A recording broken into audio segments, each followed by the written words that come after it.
going to hit record so that we're rolling and ready to go. Thank you all so much for being here today. It's super exciting to get to say hey from Oregon, and I'm really excited to be with you virtually in Washington. Feel free to turn your video on. If you don't have your video on, we'll stay muted for now, but I would love to be able to see you and your reactions. This will be a pretty interactive and participatory session, so this is not just going to be me talking at you. Annette, how long do we have this afternoon? We've got it scheduled for about an hour. Perfect. All right, we can do it in an hour. Okay, so I just do want to give the quick heads up, kind of looking at our audience. You notice the title is Mom U to Bomb. That does not mean that if you are not a mom, you shouldn't be here. I want to be really clear on that up front. I do want to give the caveat that I am, so I speak a lot from my own experience, and a lot of where I found myself really needing to enforce my boundaries as an ag teacher was where my family was concerned. I've got 2 little kids, and so really kind of that experience for me of becoming a mom really made this boundary stuff really tangible and really important for me. But this is for everyone, parent or not. I'm really glad you're here. I hope this helps you kind of reclaim your own boundaries, but also helps you kind of understand where other folks are coming from in relation to theirs. And so with that, we are going to jump in. We're going to get started. And thanks again for being here. So what does it mean to be da bomb? When I was perusing Google Images to put this slide together, I was almost crying. Like, it made me really sad because this is not the kind of bomb mom I am. Like, I'm really, really happy for these moms and for these parents. But I'm a little more like that bomb that just exploded, if I'm going to be totally honest with you. We have, my daughter just turned 5, my son turns 2 at the end of July. And so we are in it with the tantrums and with the everything. We're also kind of in the middle of moving and stuff. So my kids are just like pulling their hair out, nervous.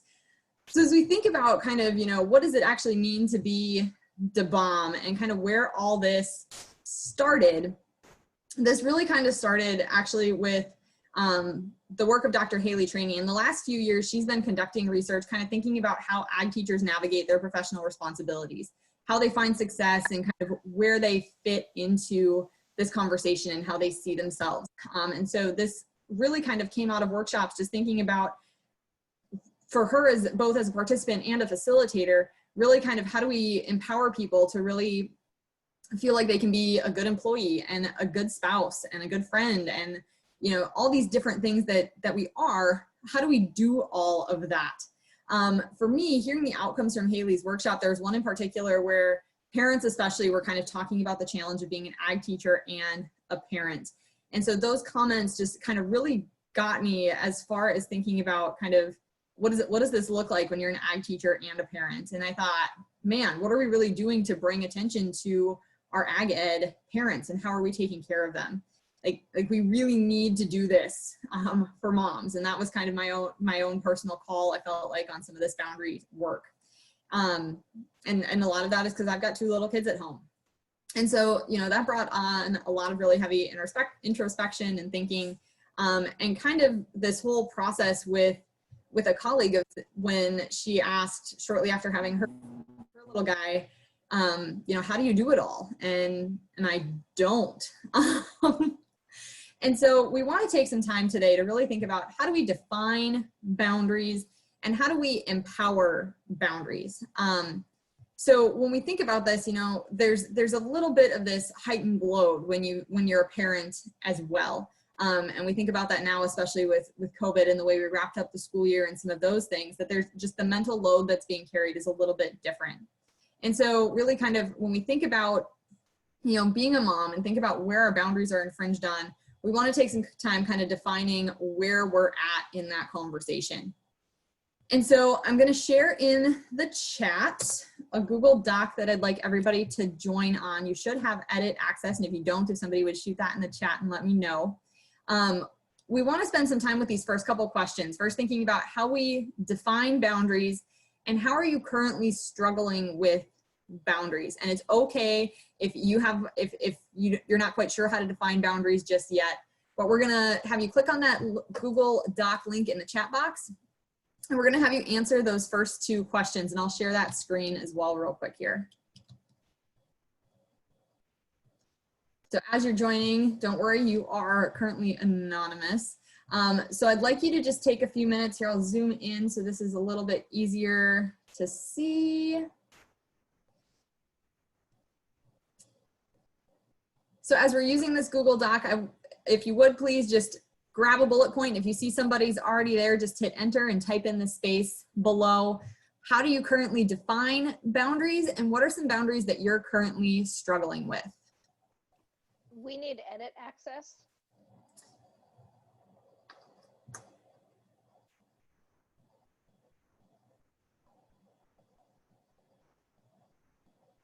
Sorry about that. Thank you. Yep.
And as you're looking, if things are resonating, if you want to just add an asterisk after certain points or things like that, you're certainly welcome to do that too, as you're thinking about kind of how are you resonating with some of the things your colleagues are sharing.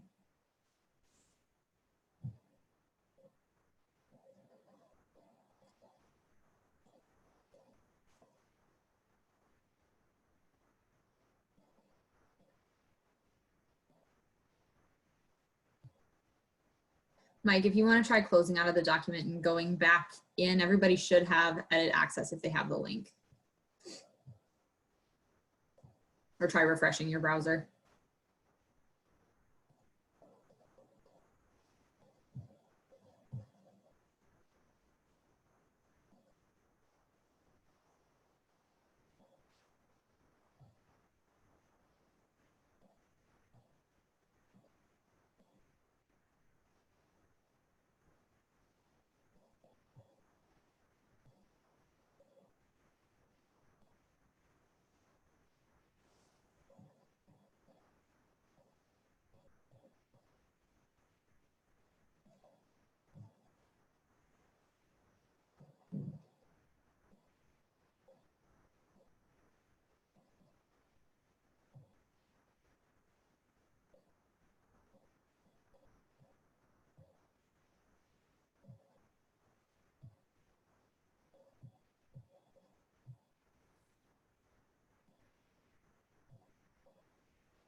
So we'll give you about 1 more minute on the Google Doc, and then we'll kind of come back together.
All right, so as we kind of think about some of these boundaries and how we currently define boundaries, I thought it was kind of interesting. A lot of these are actually really specific ways of enforcing and reclaiming boundaries. Does anybody want to summarize for us, or maybe just share out kind of a bigger definition just of boundaries, not necessarily a way that you're enforcing them, but what are boundaries in general?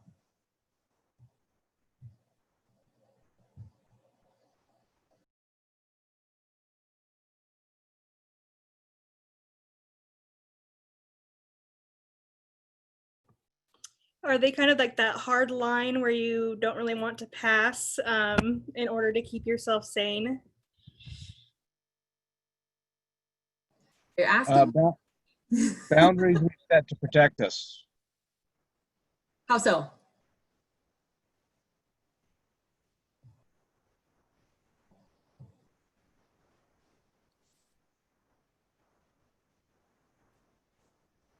Somebody said boundaries are to protect us. Somebody want to elaborate on that? Oh, I thought you said awesome when I finished that one. Oh, also awesome. There's no backpedaling now. No, I think it's kind of a parameter that we set that's the end all be all, and we can yield to some other ideas of where we think we should put our stop and start times and things like that. But boundaries are a certain point that I don't think we can pass beyond unless we know we're going to be in trouble. I think we're kind of like a ski boundary. If you stay inside those zones, you're probably going to be okay and be safe and get the job done you want to do. But if you venture outside of those, it's kind of the unknown. I like that analogy. Other thoughts? They're fences to keep some people out and keep you in your lane. Have you read Boundaries books? No. Okay, because fence is the exact analogy that they use. We think about a fence and we think about kind of marking what's ours and what's not. One of the things we got to keep in mind about fences is they help us let the good stuff in and keep the bad stuff out. And so when we talk about kind of that line, it's not necessarily a wall that we're putting up, but it helps us kind of know where we're at and how we want to interact with the world. And so I'm going to jump back to PowerPoint here real quick. Okay, and so boundaries are simply a limit that defines you in a relationship to someone or something. And so that can be physical, that can be emotional, relational, intellectual, it's sexual within marriages, material, time.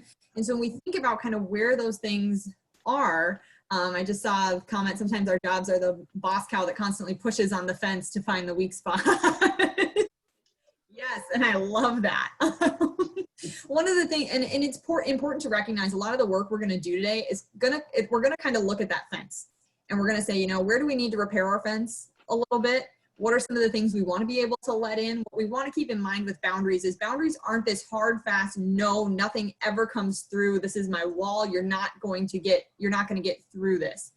What we want to keep in mind with boundaries is that boundaries really allow us to be gracious and they allow us to be really generous with our assumptions. They allow us to kind of work with people, but they help other people know how to interact with us. And that's a really important piece when we think about our time management, when we think about some of those areas where we really feel strain on our boundaries as ag teachers, that we want to look again for those holes in the fences. We want to kind of pay attention to where are those holes. So what are things that are constantly breaking through?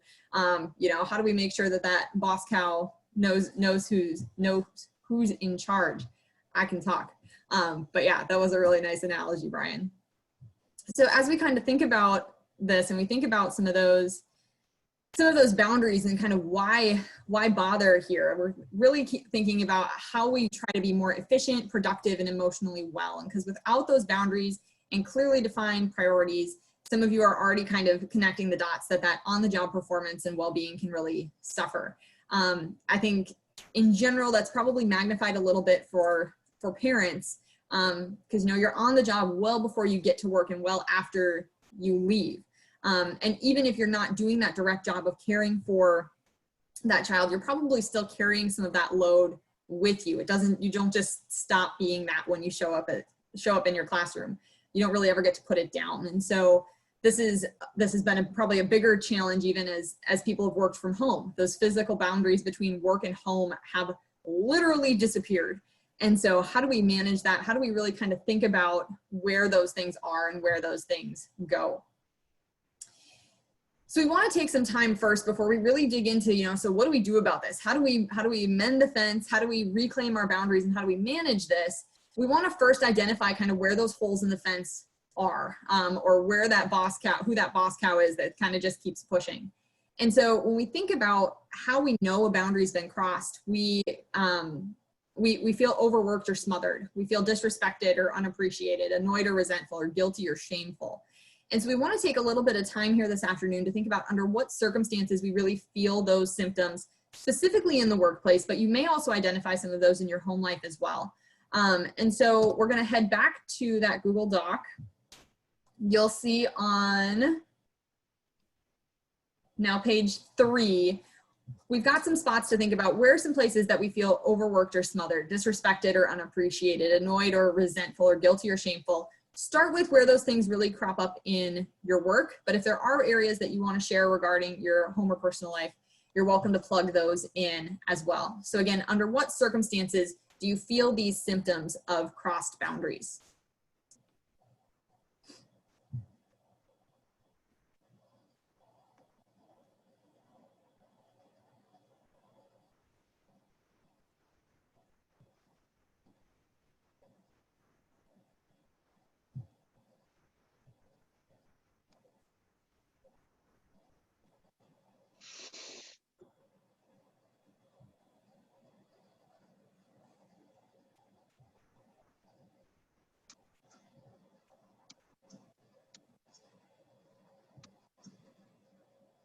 I'm going to stop my screen share a sec to see if I can get rid of the annotation that's on there.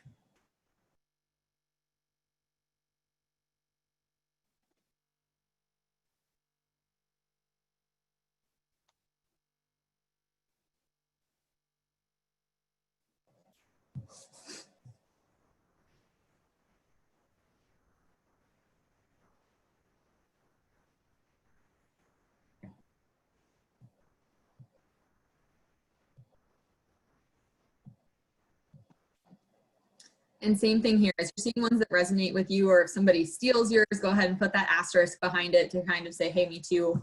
Or yeah, go ahead and add the ditto right under it. That's great.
A couple are having some trouble adding to the Google Doc just with connection issues. So if you are having connection issues and have to either stay off the doc or stay off video, if you want to send things privately in the chat, either to me or to somebody else, we can certainly add those for you and keep that anonymity if that's something that you are concerned about.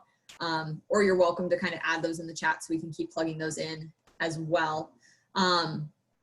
We'll take about a minute here to kind of wrap up. What I'd like you to start kind of looking at is what are some patterns you notice in the responses. So take a minute, kind of look back through what are some patterns that you see in the things that are showing up under some of these symptoms of ignored or crossed boundaries.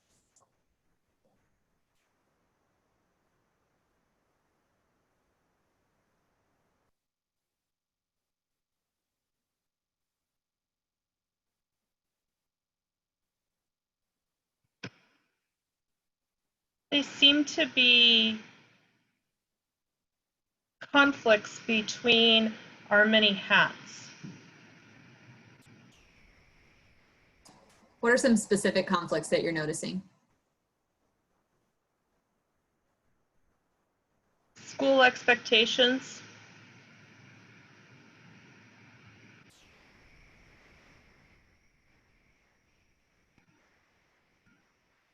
What are some other patterns that we're seeing?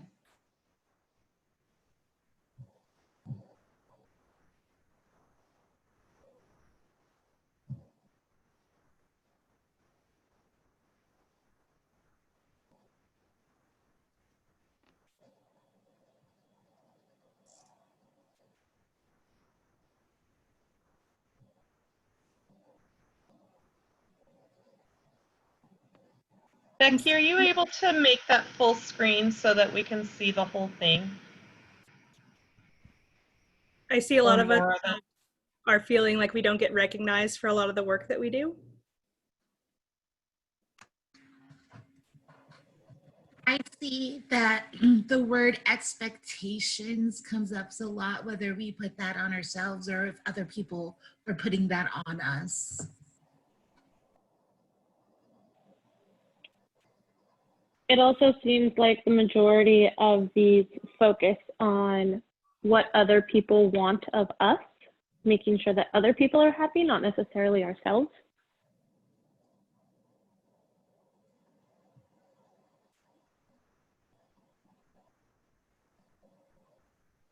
A lot of us are feeling guilty for not spending more time with family and having time for that.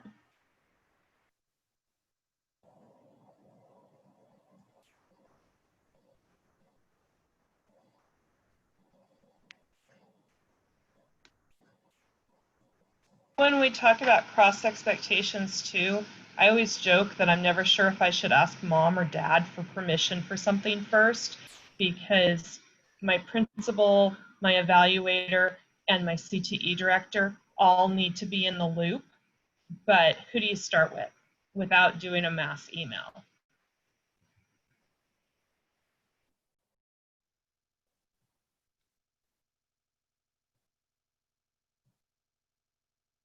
I see that a lot of people feel that we work so much harder than other people, and like that I saw like we wish that we had summers off, or that somebody else did something that is just daily for us, but they're getting all this credit and we just work so hard.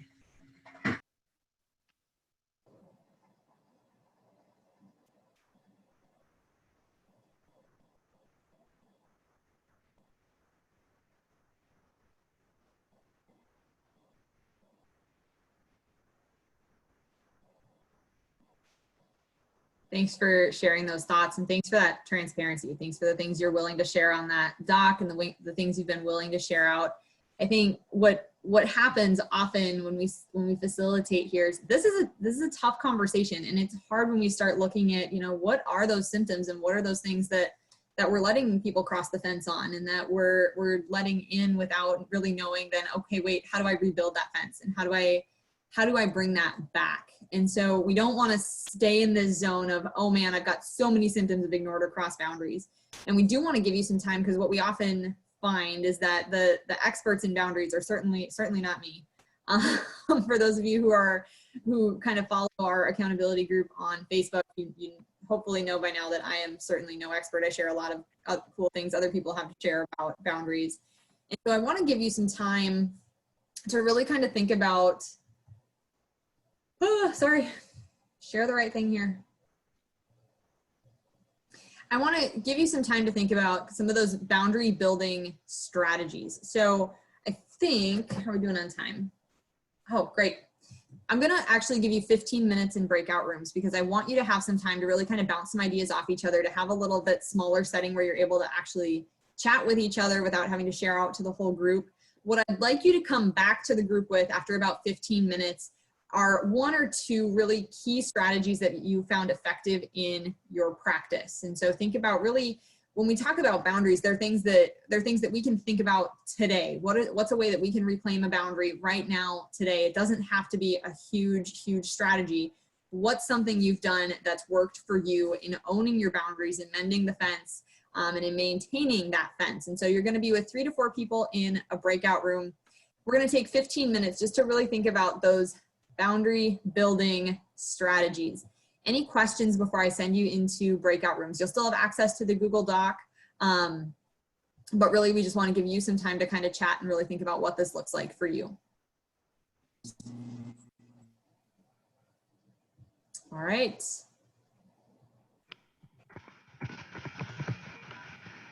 Give me just a couple minutes here to put in the right time. All right, rooms are open. We'll see you in 15 minutes.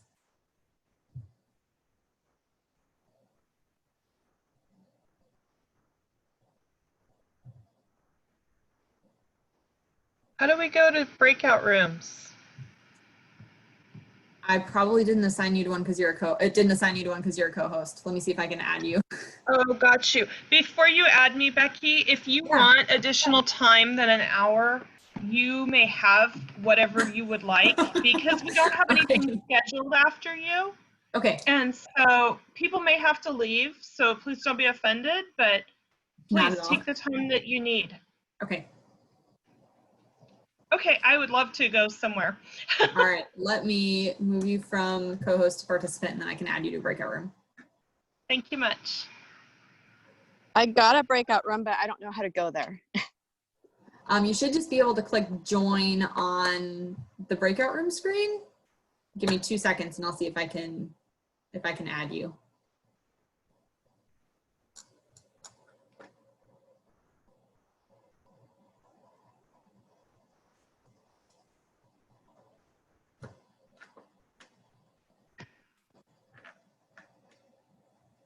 Becky, it looks like there's a whole bunch of people in the chat who don't have a room. Okay, let me close all the rooms quick and I'll just automatically send everybody into their breakout room and see if that fixes the situation.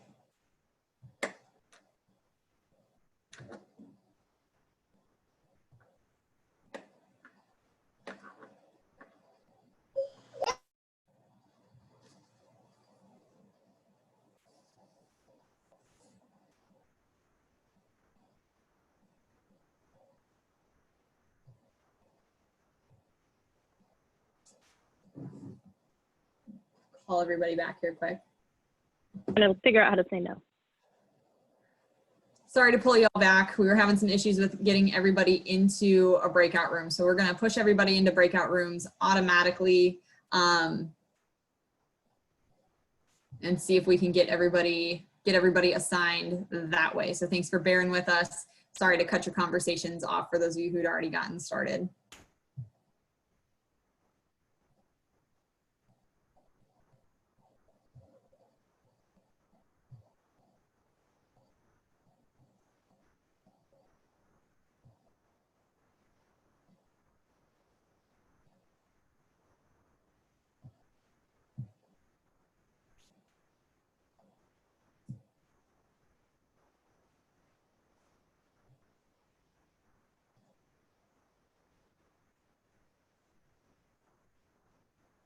Some of you don't even have the, like, I can't even manually do it from.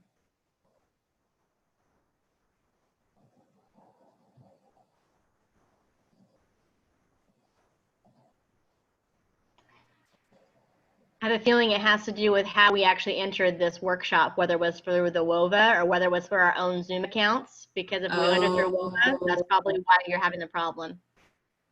Gotcha.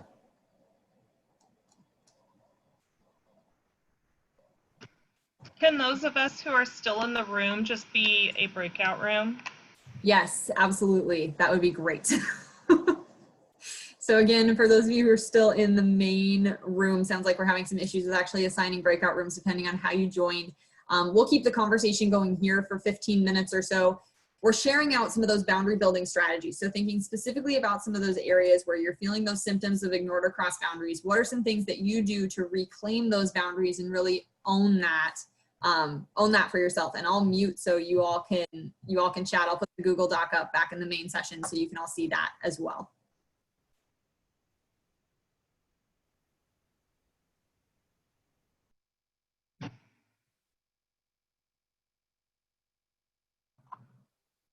Looks like there's 60 of us. Is that true? Or? I think participants are doubled up. I only have 33 that are actually on, but again, I think it depends a little bit on how you join the conference as far as who's in what rooms and how you show up as a participant.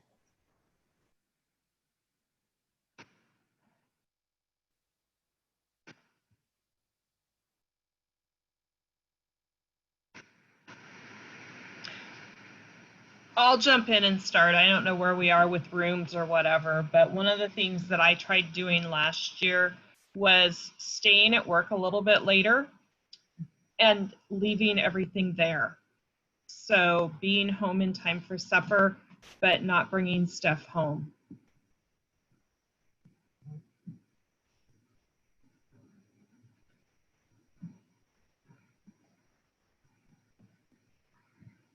With like meetings, you know, I mean, there's times in the spring where we have meetings sometimes 4 nights a week.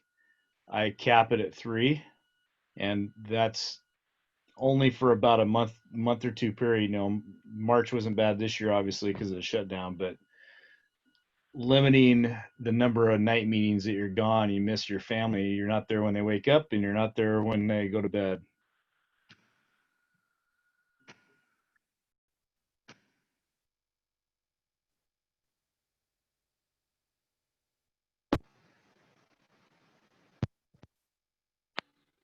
I've tried, especially during the shutdown, to like not check emails and stuff over the weekend.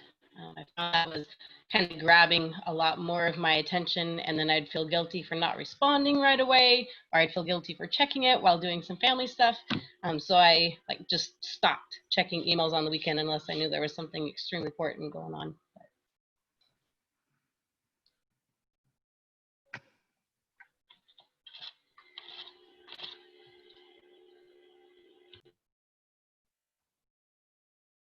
I finally set up, or had my husband set up, a desk space away from family activity so that my computer wasn't so accessible. And when I got up and walked away from it, I got up and walked away.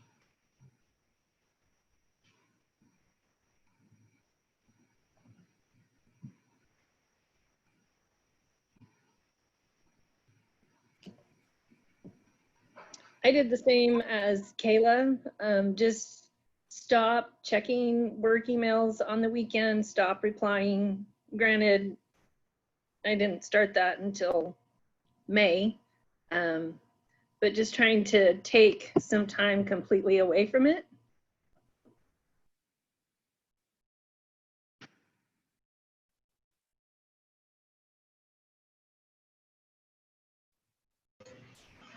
Yeah. Just recently, I started not checking emails or answering my phone unless I know a kid may be having issues after 5 or 6 at night.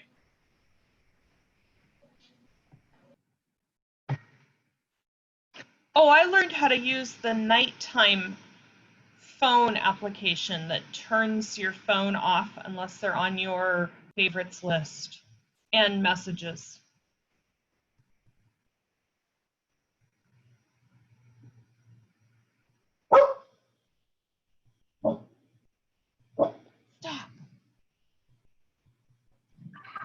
that's a neat idea. Is that on all phones or just iPhones or certain I Android? don't know. It's called the Little Moon, Crescent Moon. I don't know what it's called. I have an iPhone.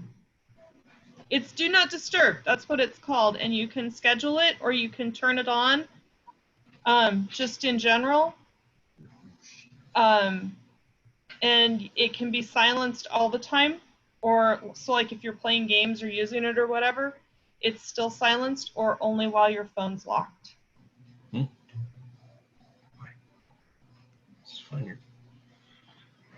And so depending on what was going on, I could adjust the time for it.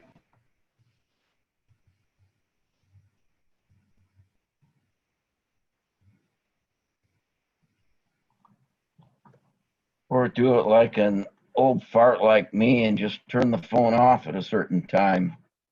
So, because I don't know all that technology stuff. It's just good to get away from my phone after a certain time. Some of us have teenage kids, Mike. That, Annette. So lucky you. Me too. I am now.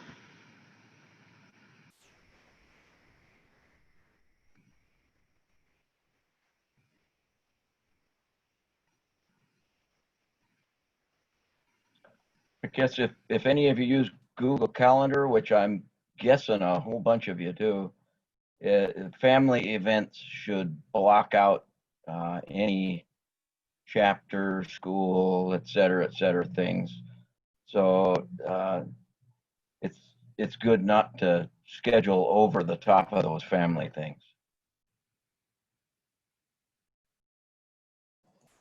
Mike, do you have a specific way you make sure that happens as far as communicating that to your chapter or your community? Well, I've got, you know, the way Google Calendar works, and I'm technological enough to do this. I've got my two calendars. I've got my FFA calendar. I've got my school calendar, so that's two, and then I've got my personal calendar, and they're all different colors, you know. So my blue color over or precedes any other of the colors, you know, if you know what I mean. Yeah.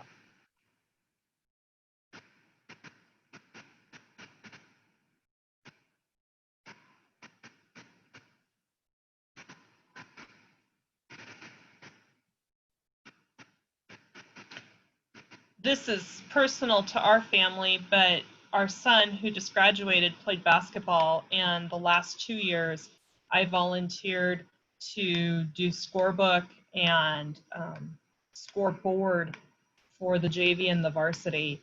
And so for December, January, and February, those games became priority for those 2 years, his junior and senior year. And it was hard, but I'm not sorry I did it.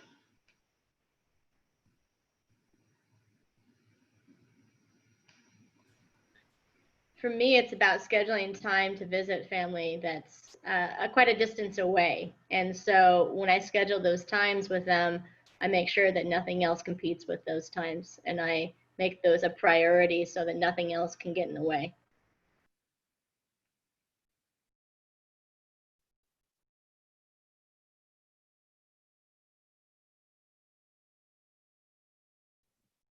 I think it's also figuring out what those times can look like. I have a 97-year-old grandmother. Quite frankly, she doesn't really want me there with the kids because it wears her out. But she loves a phone call for 10 minutes ever so often. And so remembering what to us probably seems like a little thing, a little big thing, but to her is a huge thing.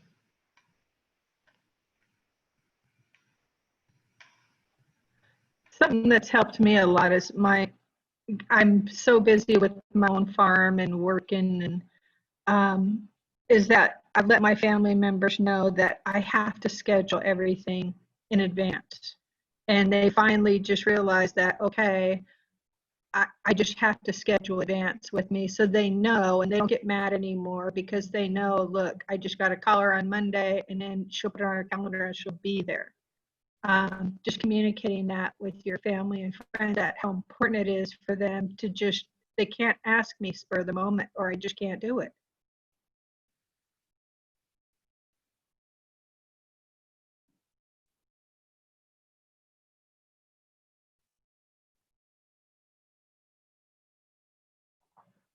How are boundaries different from priorities?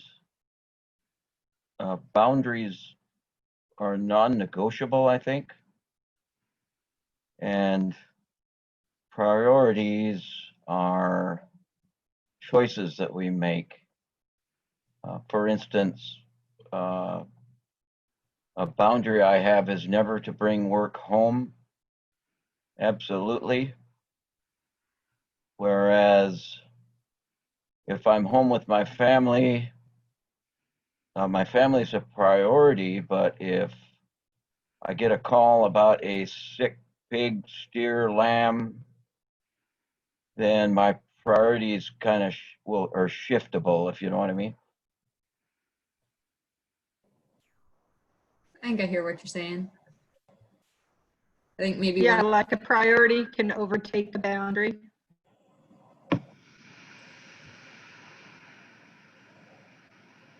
I was gonna say, sorry.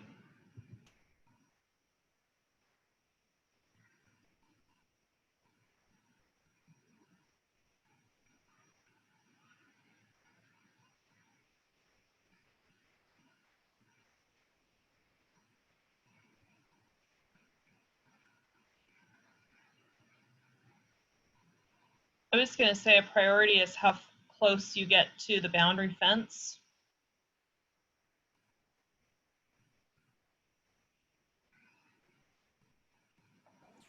Can you say a little more on that?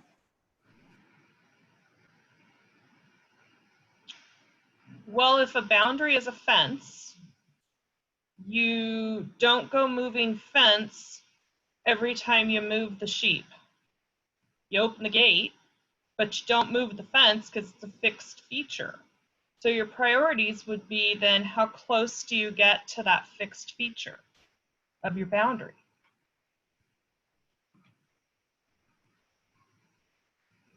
That's pretty deep in that.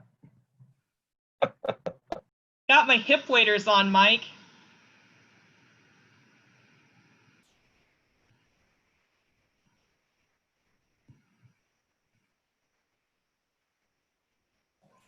Go ahead, John.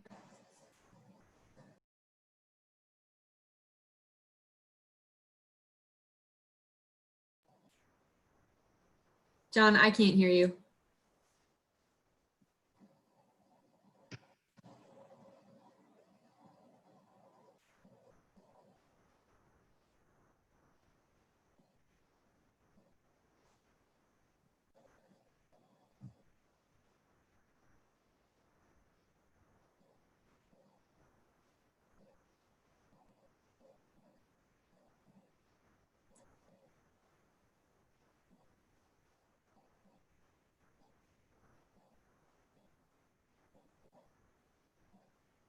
Sorry. If you want to share it in the chat, that'd be great. We don't want to miss what you had to share.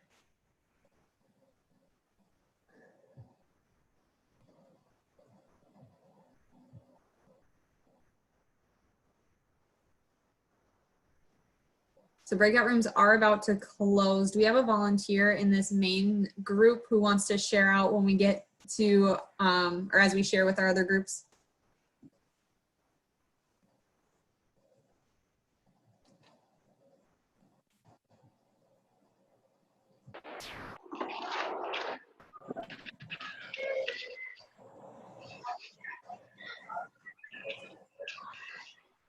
It's coming back.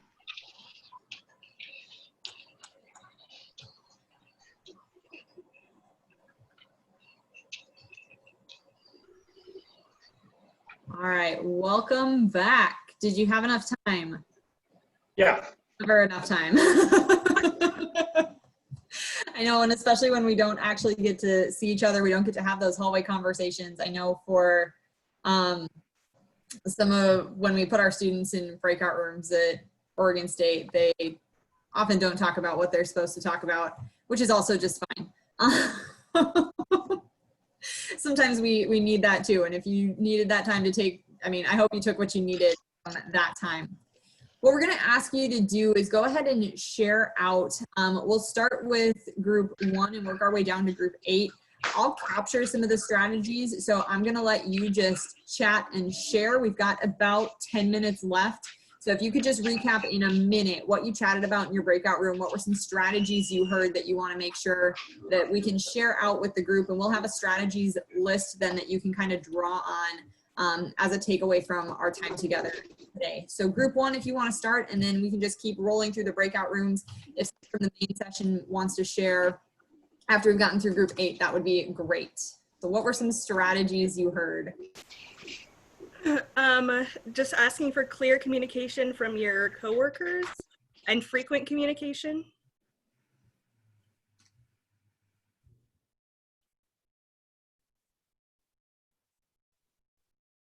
Especially with COVID, we also talked about the incomplete kind of how that's working for OSPI. Good, brother. How are you?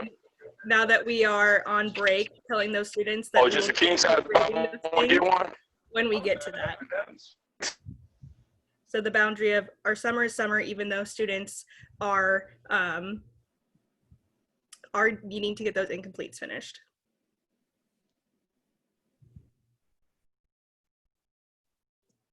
We also talked about when you're home, making sure that your focus is no longer on school once you either leave or once you step in the door.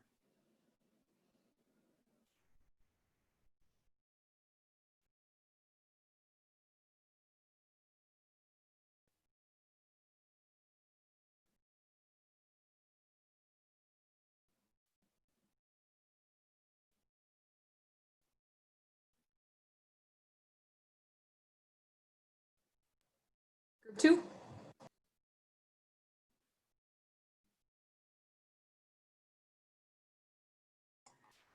I was in breakout room 2, and we talked a lot just about routine and how that was hard on some of us, that COVID kind of messed up that routine, but the importance of kind of those little things and making sure that you're sticking to those things that are important to you, and continuing with routine.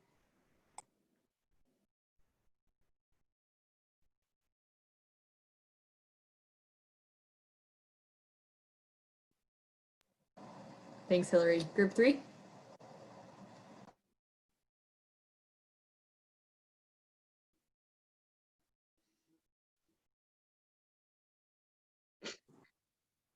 I can speak for group 3. I guess we kind of at first discussed that our group struggles a lot with that concept, but just defining a time for your family and kind of what group 2 said, just saying, like when you have that time, focus solely on your family, try not to like check your email, don't answer your phone, that kind of thing. And then also we kind of talked about letting students know the difference between like an emergency, if you have to call me, versus like, can this wait to contact me or talk to me at like a more appropriate time.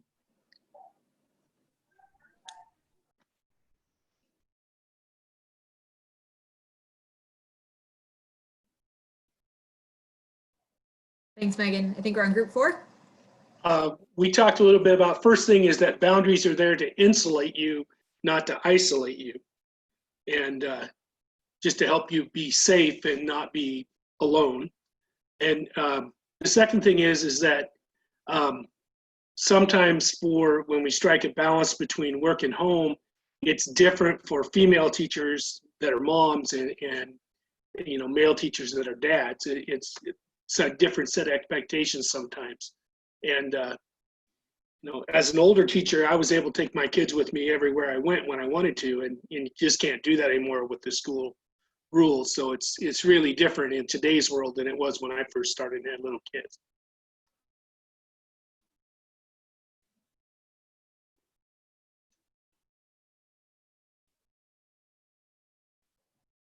Thanks, Rod. Group 5?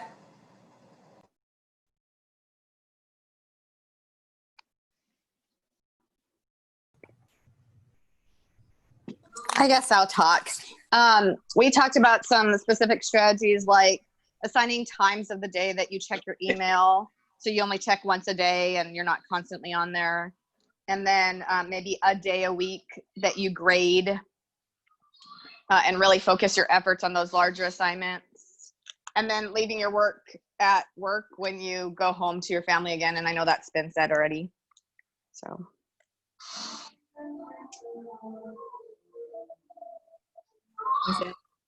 Group 6?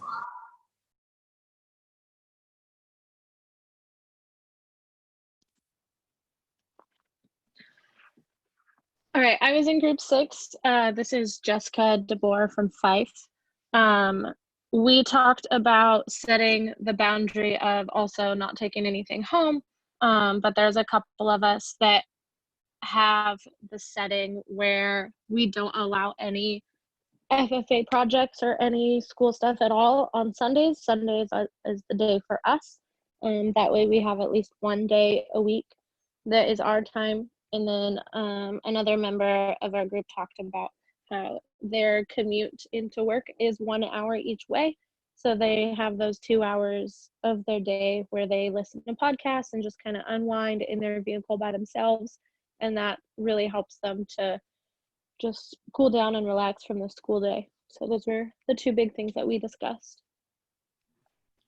I want to share something Jessica also shared.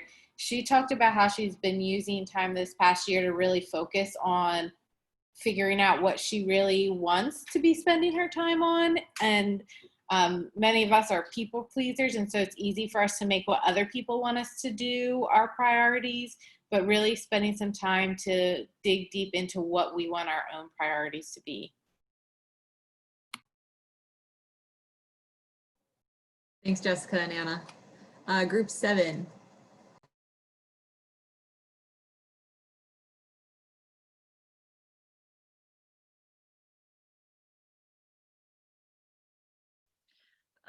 We talked a lot about kind of like prioritizing our time and making sure that we are scheduling like time for relaxing or trips and just kind of sticking to that hard and fast line.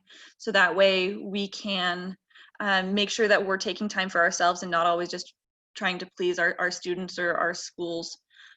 We also talked about making lists and kind of prioritizing what we need to accomplish so that way we don't feel like it's just all in our minds and we can actually see what all needs to happen instead of just like letting it take over.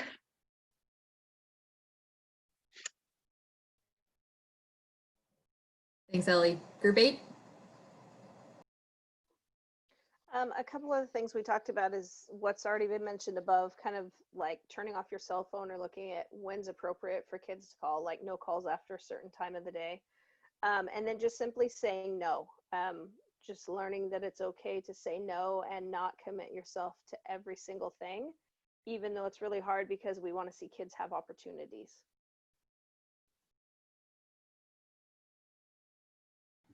And I think along with that, it's not just saying no to your students. Sometimes you have to say no to your family. Sometimes you have to say no to your friends. Sometimes you have to, so it's not always just no to our students too.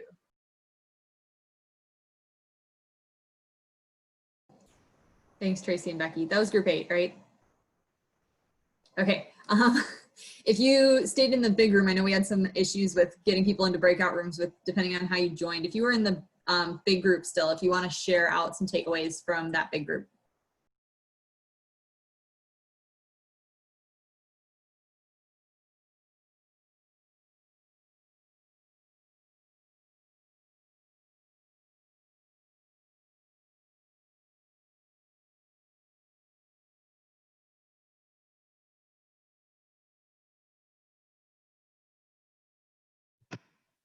A lot of what we talked about's already been said, but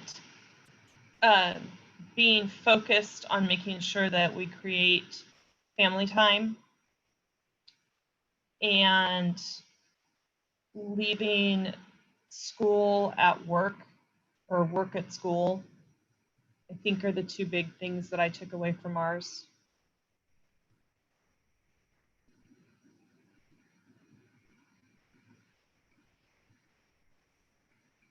Annette or Mike, do you want to talk a little bit? The big group talked a little bit about kind of the difference between a priority and a boundary. Does one of you want to kind of chat about that with the larger group now that we're all back?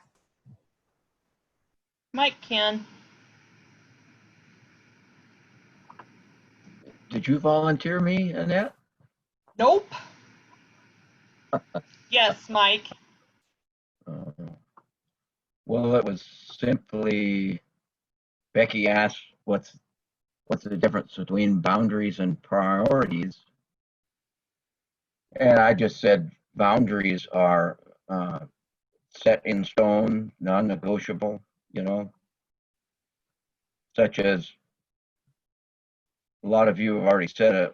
One of my boundaries is work never comes home. So if my CTE director asks me to do something, it's due tomorrow morning, that's tough luck. If I get to it, I do. If I don't, that's the way it goes, because that's one of my boundaries. Whereas a priority, all of us have our priority list. Family is first usually, you know, so on and so forth. Work is down the line, third or fourth. But just because that's your priority doesn't mean something's going to happen that would change that, such as a sick animal, a student that needs help, some kind of emergency. Then your priorities are able to shift, and that, I don't know, that's the best I can describe. How's that? That's great. Thanks for sharing. I think one of the things that I kind of heard is we were kind of batting that back and forth in the big session. You know, boundaries kind of help make our priorities happen. But at that same time, they kind of inform each other when we think about, I think Annette made the comment about how your priorities kind of depend on how close you let things get to the fence. Annette, was that the analogy you used? You put it better than that, I think. Yeah, that's good. Yeah. Okay. Yes. Awesome. So thanks for engaging in that, and thanks for sharing out. I think one of the biggest things as we talk about boundaries, it can be a really heavy thing for us to talk about and to process and figure out, you know, where do we fit in this? How do we enforce these things? And it's a work in progress. It's also recognizing that our boundaries are going to look different. And so it's okay if one of the boundaries or strategies that we listed for enforcing or reclaiming your boundaries isn't necessarily one that you take on. You're going to get a QR code, and I'll put the link in the chat as well to the resources from today that has a whole other list of strategies that we've kind of compiled through different workshops that we've done. So you can kind of peruse some of those things. There's some additional reading on boundaries, what you see on your screen right now. A lot of what we share here is based off these 3 books. So How to Say No by Brightman and Hatch, Boundaries, which is by Cloud and Townsend, and then The Disease to Please by Breaker. And those are all just some great places to start, just as far as continuing this conversation or continuing to engage and really kind of think about how do you reinforce your boundaries, not only in your professional life, but in your personal life as well. You know, this boundaries idea really kind of goes with us everywhere we are. We'd also invite you, wow, that's really pixelated, I'm sorry. We'd also invite you to join us at BOMS-NAAE. This workshop was first presented at NAAE this past winter. And since then, we've got kind of an online focus group or accountability group where we share stuff almost daily, just to kind of think about how do we continue to own our boundaries and continue to make that a practice in our personal and professional lives. With that, we would love to continue the conversation. I know we're 2 minutes over our hour. I appreciate those who stuck around, and I'll stick around for a little bit here if there's some additional conversation that we want to have. But you're welcome to email Dr. Trainey or I. We're happy to continue this conversation with you. There are also some resources here. So it's the PowerPoint from today. It's the Google Doc and the resource guide, some additional strategies for your boundaries, and then some additional reading or help there. Somebody in the chat asked, out of those 3 books, which did you find the most helpful? It depends a little bit on where you're at. I think starting with Boundaries by Cloud and Townsend is a great place to start. I think just gives you a good concept of what boundaries are. There are a ton of examples in there, and a lot of kind of personal stories where it's easy to kind of see yourself in some of those boundary situations. And so that's where I'd start, but you could start with any of them and get a lot out of them. Take questions in the chat. I'm happy to open it up for additional questions. I will not be offended if you need to go. We've already hit our hour. Our student teaching cohort said 45 minutes is our max, and so I'm going to go with the 15-minute breakout room. Gave me a little bit of grace there. But thanks again for being here today. I'll share the link in the chat for the resource folder today. Thanks so much for being here, everybody. Becky, thank you so much for your time. Really, really appreciate it. Yeah, absolutely. Thanks for having me. When we post the video, would you be opposed to, oh, you've got your email. I didn't look that close to what that slide says. So your contact is going to be in it anyway. It will, yes. But if you want to share that contact info, that's totally fine. And Dr. Trainee or I are happy to continue the conversation. All right, cool. You'll probably hear from me this evening about August. Perfect. Sounds good. If you're still able to do that. Yeah. And if I'm not, Haley probably will be. Okay. So where are you guys headed? We don't know. Right now we're gonna go visit family with my husband's job. It's not really feasible for us we're in Corvallis right now. I just finished my doctoral program in May. And so we're on the job hunt, but right now we know we can't stay in Corvallis. And so we're gonna go visit family. We've got family that we haven't seen for 3 years since we've been out here. So a lot of our family hasn't even met our little guy. So we're calling it vacation. Even though there's anything left at this house. Nice. So, Becky? Yeah, can you turn your audio up just a little bit? I'm having a hard time hearing you, Bailey. I'm trying not to, yeah, you got here. When you are done with this, you need to convert it and then send it to me. Sorry, one more time. Sorry, I'm so done with computers. When you're done with this, are you able to share it with me so I can upload it? Yes. Yeah, Okay. The video. Yes, please, if possible. Yes. Yep, I'll share it with both of you. Do you have a preference? I can share it either as an MP4 in folder, or I can put it up as like a private link or unlisted link on YouTube. Do you have a preference how you get it? Do you want it as a file, or do you want it as a web link? So what I actually do is I take it as an MP4 and then I upload it to YouTube. So okay.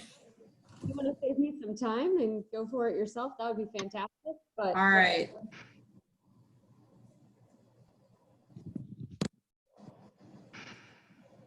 I can definitely do Bailey's that. been our technical expert. Thanks for your work, Bailey. Don't jinx it. Hey, Becky, I wanted to say hi before I signed off. Good to see you. Hey, good to see you too. Thanks for being here, Anna. Yeah.